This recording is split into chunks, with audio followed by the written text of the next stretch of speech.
Hi friends, welcome to Aromatic Pages. புரட்டாசி மாசோடைய 2வது சனிக்கிழமையான இன்னைக்கு நம்ம பெருமாளுக்கு ஒரு ஸ்பெஷலான நெய்வேத்தியம் பண்ணலான்னு இருக்கோம்.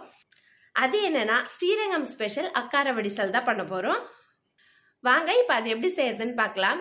அதுக்கு முன்னாடி நீங்க இன்னும் நம்ம சேனலை சப்ஸ்கிரைப் பண்ணலையா? அப்போ உடனே சப்ஸ்கிரைப் பண்ணிட்டு பக்கத்தில் இருக்க பெல் பட்டனையும் ப்ரெஸ் பண்ணிடுங்க. இப்போ வாங்க ஸ்ரீரங்கம் ஸ்பெஷல் அக்கார வடிசல் எப்படி பண்றதுன்னு பார்க்கலாம். ஃபஸ்ட்டு இது மாதிரி ஒரு அகலமான பாத்திரம் எடுத்துக்கோங்க. அடுப்பு ஆன் பண்ணி அடுப்பை சிம்மில் வச்சுட்டு இதில் ஒரு 3 ஸ்பூன் நெய் ஆட் பண்ணி நெய் நல்லா சூடானதும் நான் இன்றைக்கி ஒரு 15 முந்திரி பருப்பு இந்த மாதிரி எடுத்து வச்சுருக்கேன். இதை நெய்யில் நல்லா ஃப்ரை பண்ணி இது மாதிரி கோல்டன் ப்ரௌன் ஆனதும் ஒரு பாத்திரத்துக்கு மாற்றி எடுத்து வச்சுக்கோங்க. அடுத்ததாக இதில் 1 கப் பச்சரிசி, அதே கப்பில் 1/4 கப் பாசிப்பருப்பு சேர்த்துட்டு இதை நல்லா பொன்னிறமாக வறுத்துக்கோங்க. பாசிப்பருப்பு நல்லா வறுபட்டு அதோட மனம் வந்ததும் நம்ம காய்ச்சி வச்சுருக்கிற ஒரு 1/2 லிட்டர் பாலை ஒரு பாதி அளவு மட்டும் ஃபஸ்ட்டு வேக வைக்கிறதுக்கு இது கூட ஆட் பண்ணிவிடுவோம். பால் ஆட் பண்ணதுக்கப்புறமா 2 கல் உப்பு, ஒரு 1/4 ஸ்பூன் ஏலக்காய் பொடி ஆட் பண்ணிவிடுங்க. இப்போது இது எல்லாத்தையும் நல்லா கலரி விட்டுட்டு நல்லா வேக விட்டுருங்க.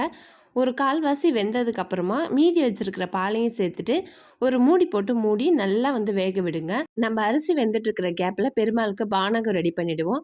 1 டம்ளர் தண்ணியில் கொஞ்சமாக துளசி ஆட் பண்ணிவிட்டு 2 ஏலக்காயை தட்டி சேர்த்துட்டு 1 ஸ்பூன் வெல்லம் சேர்த்துட்டு நல்லா மிக்ஸ் பண்ணிட்டு ஒரு மூடி போட்டு எடுத்து வச்சிடலாம். இப்போது ஓரளவுக்கு நல்லா வெந்து வந்திருக்கு. இன்னும் நல்லா வேகணும். அதுக்குள்ளே நம்ம வெள்ளைக்கரைசல் ரெடி பண்ணிடலாம். அடுப்பில் ஒரு பாத்திரம் வச்சுட்டு அதில் ஒரு 1/4 டம்ளர் தண்ணி விட்டுக்கோங்க. நான் இன்றைக்கி ஒரு 1/4 கிலோ வெல்லம் இது மாதிரி பொடி பண்ணி வச்சுருக்கேன். அதை அந்த தண்ணியில் சேர்த்துட்டு வெல்லம் நல்லா கரைஞ்சி ஒரு கொதி வந்ததும் அடுப்பை ஆஃப் பண்ணிவிட்டு இதை ஒரு ஃபில்டர் பண்ணி எடுத்துட்டு வெந்துட்டுருக்கிற அரிசியோட இதை சேர்த்து நல்லா கலரி விட்டுருங்க. அக்கார வடிசலுடைய ஸ்பெஷலே இது ஃபுல்லாக பாலில் வெந்து வர்றது தான்.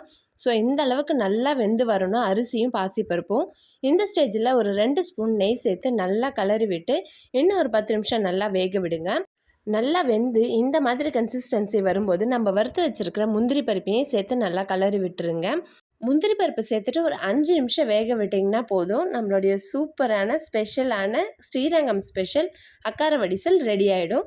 நான் இன்றைக்கி நெய் கம்மியாக தான் சேர்த்துருக்கேன். உங்களுக்கு நெய் ரொம்ப பிடிக்கும் அப்படின்னாக்கா நீங்கள் உங்களுக்கு தேவையான அளவு நெய் சேர்த்துக்கலாம். ஃபைனலாக 1 ஸ்பூன் நெய் விட்டுட்டு அடுப்பை ஆஃப் பண்ணிவிடுங்க.